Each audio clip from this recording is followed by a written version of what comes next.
What is up, guys? Just a little update on my off-grid solar project.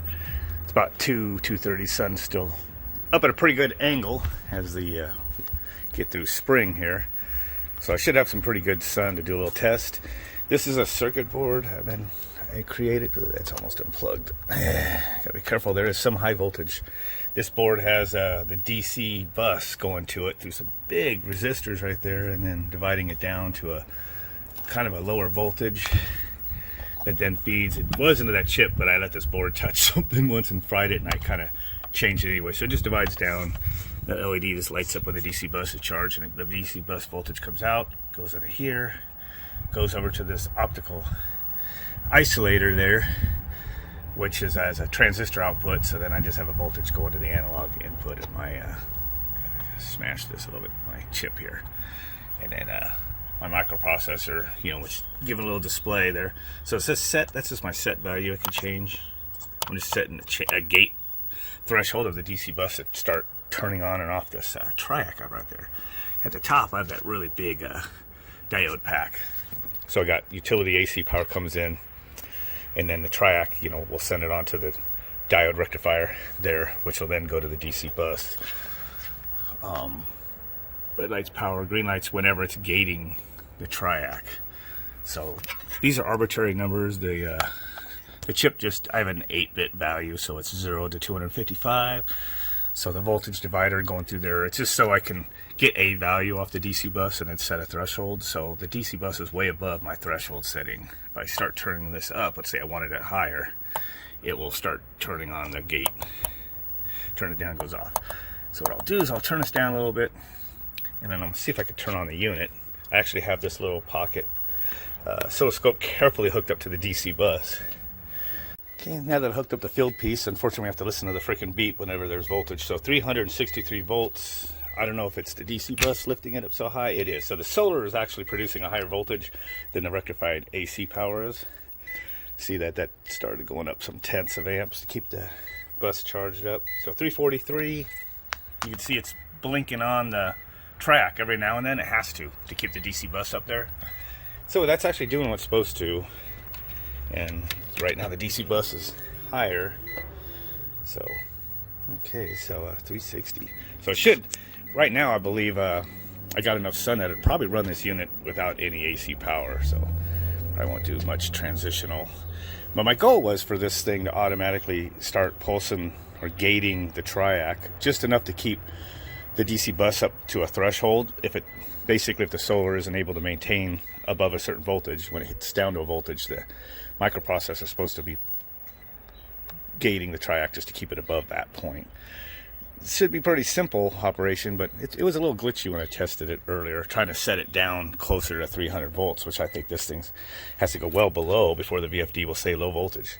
A 208 voltage input is about 300 on the DC bus, but because the voltage was fluctuating, that thing and the ECM, I just have the module mounted down below, it was wigging a little bit when I turned that voltage down. So I might not be able to set the threshold so low. I should be able to maybe set it down a little bit more. Let me pull that so I can see where it is. Maybe set it for like 230.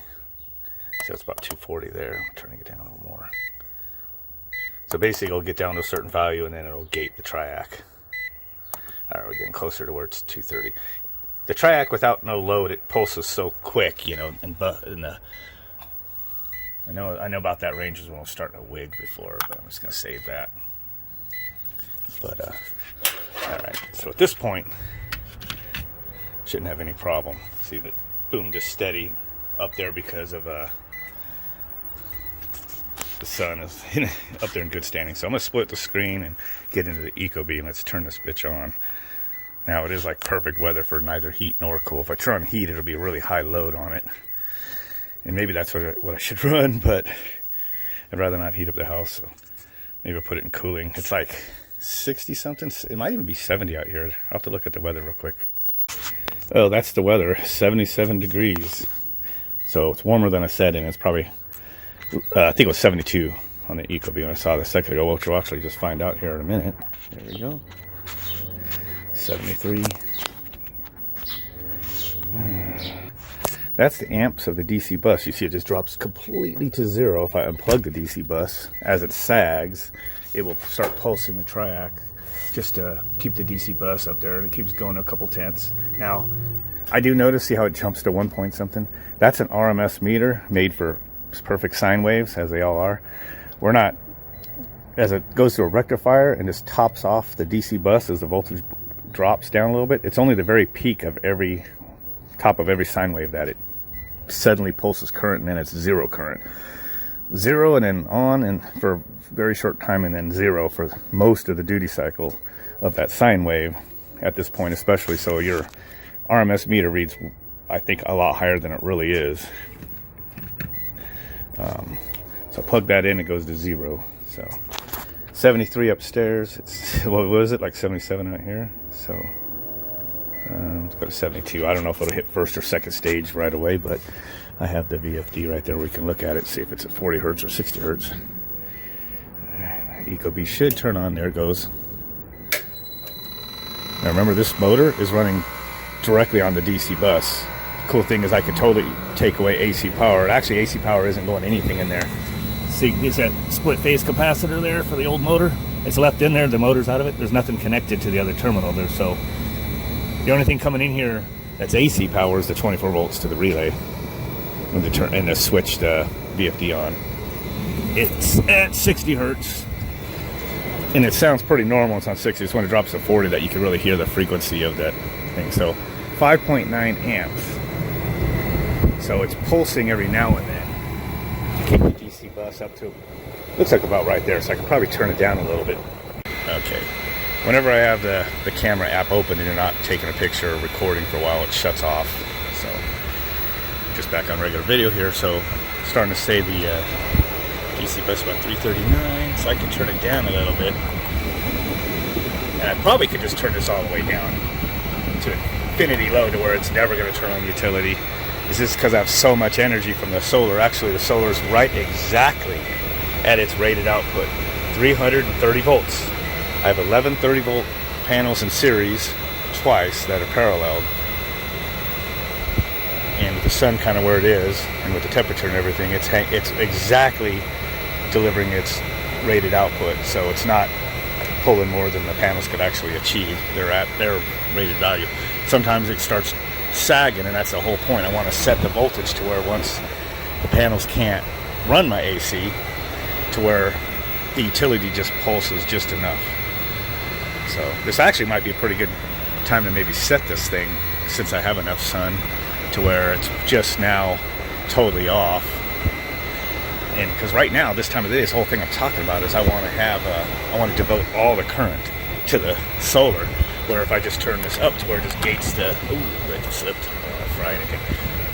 If I just have this gating all the time, like as if I didn't have the triac in there, it just splits the current. See, 5 amps, I pull this out, it just goes up. 13, 14 amps, not a whole lot of load right now in the house or anything, drops down. That's how it's been working all last summer, when I just had utility power and solar DC power just tied together to the same DC bus. Pretty simple concept, feeding a variable frequency drive directly. But it never, I'm still at best, I'm like carrying 50% of the power through the utility. Maybe a little less at this time since the DC bus voltage is so high, or working so great. But yeah, if I turn this down, see if it jumps around a little bit. You turn it down, I see that amperage tapering down now. But I don't think my microprocessor is gating all that smoothly. It's kind of jumping around a little bit, so I got this thing on here to kind of see what's going on. I can see the craziness.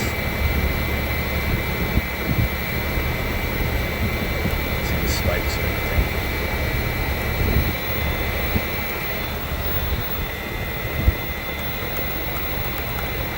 Unplug this. I'll see a lot more of it. This is the AC power. Charging that.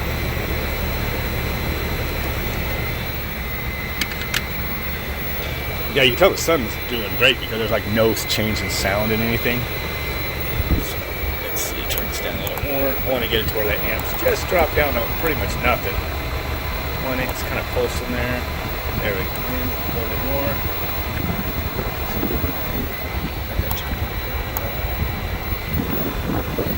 Right there, it's hardly ever put any power into it. Oops. Yep. That's just what I want to do. But this ain't done. It ain't working to my satisfaction. So let me unplug this.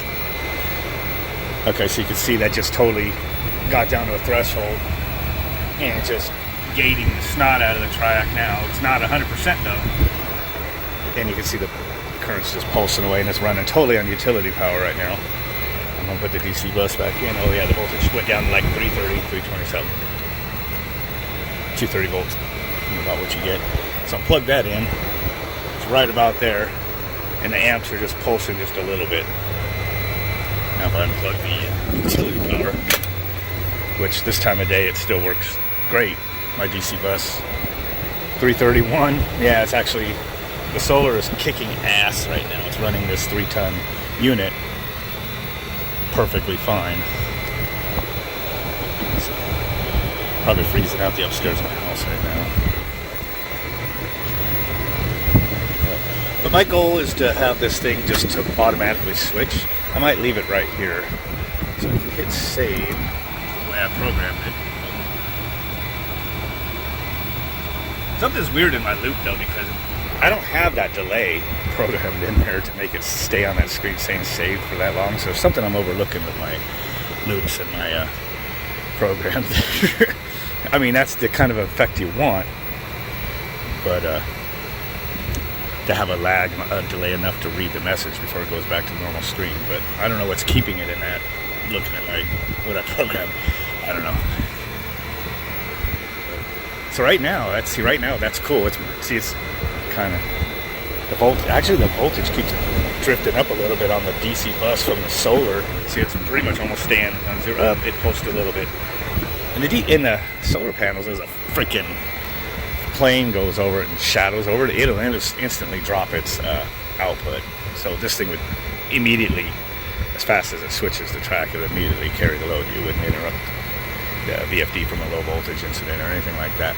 You know, clouds come and go, whatever. This is totally automatic. It's not a transfer switch, you know, which would never. You have to have batteries hooked up, you know, to do something like that, and then you can use a transfer switch because your batteries would buffer the, you know, the voltage as your clouds came and gone or whatever, you know. So I'm no batteries in this. It's just the solar goes right into the VFD through this stuff to the capacitors in there.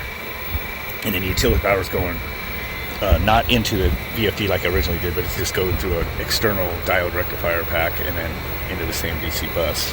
I have one capacitor hidden back here. I just used it, you know, because I have to have something to charge up when I'm doing testing. And then a choke, oops, stuff like that. This is all homebrew. Anybody that's into solar, they would think I'm crazy. The arrogant ones, you know, get mad because they're the ones that buy everything and just hook it up and think they're all, you know, solar geniuses. No, nothing bad about them, but because, you know, it's still cool to buy, you know, set up your own off-grid, whether you buy stuff on eBay or Amazon or some solar place or not. But some of the people just seem to get mad when you don't do it. Oh, it just went down to first stage, which means the voltage is going to go way up. You see my demand, and that's just pegged zero. So once it gets up to down to near temperature and drops to first stage, the solar just doesn't even come close to tapping it out. But anyway, yeah, some of these people that are in a solar and they bought the charge controller and the batteries and all this stuff and wherever they get all this stuff, and they hooked it up because they're just follow the leader type of stuff on the internet and forums and all that stuff. When you think outside the box and make something like do it yourself out of scrap parts, skip the charge controller and all that stuff, you know, and build a system for, you know, $1,000 or something instead of what they spent, they get mad. But this is 5,500 watts. Oh, dang, it's satisfied. 5,500 watts because I have 22 250 watt panels, $50 each. So it was like, didn't spend that much on them. But they're used. And I bought it with the first stimulus check that we got a year ago, or almost a year ago, whatever it was, that the first stimulus check came. That's when I bought those panels. I bought 10 of them, then I went back and bought 10 more to, you know, once I saw I could do this stuff. And then I wanted the voltage to not be 300. I wanted it to be 330, you know, because 330 or so is what you get from the utility, rectified to DC. So then I put 2 more on there, 1 on each series strain, and made it a 330 volt. I could throw in 2 more, make it a 12S 2P, they would call it, 12 in series, and then paralleled twice, and then that would give me 500 more watts plus the 30 more volts, which would definitely put this thing, make it favor the DC bus of the solar versus the utility. And actually, if I did that, this system I already made has probably got enough accurate enough that it would probably switch great, just like it is right now, for something like that. But I don't know. I might keep working on this. Might go back to my original idea, which is to rectify it to DC before the capacitor. You just have the rectified AC sine wave all positive, and then do switching power from there into the DC bus capacitor, regulating it that way off the voltage. It'd be way more stable. Plus, you know, I might try again to do like a buck converter thing or something, going through one of those big coils I got, to see if that does help with power factor. Because if I did pulse width modulation through a coil, it would actually conduct current the whole way of the sine wave. It would just vary in amperage as it goes through, just like it normally does through a motor. It might actually read a better RMS value when I'm doing readings and stuff like that. Some people might call that power factor correction. I don't know, but that's just a little bit more than what I'm experienced in doing in my homemade electronics. So this was pretty easy just to get it working for right now, and I'm probably gonna leave this hooked up maybe. And I haven't sealed it yet. We hardly get rain, but it tried to rain the other day. But this heat sink on the top has that big diode pack out of an LG, rated for way more than I'm using. But then this is a 30 amp triac. I did notice it warmed up the heat sink, which isn't that big, but I don't think it's going to overheat it. So anyway, yeah, the voltage is going way up. This, even though the angle is down a little bit, I think as those panels cool, and now we have wind, they just seem to be a little more efficient. So I'm going to leave the settings there and just kind of see how it works. But of course, right now we're on a day where we don't need any heat or cool, so it's not getting tested. But those warm days are coming. So anyway, pretty cool stuff, you know, to do this homemade. And it just, when another one of those projects, I keep saying this, I'm just bad at can't obsess and devote attention to it. I'll do this, and this might sit for weeks before I come back to it. It's stupid, but I just gotta get better at it, at giving something continuous attention. I just got home from doing some shooting, and it's like 5:30 or whatever, so the sun is way down now.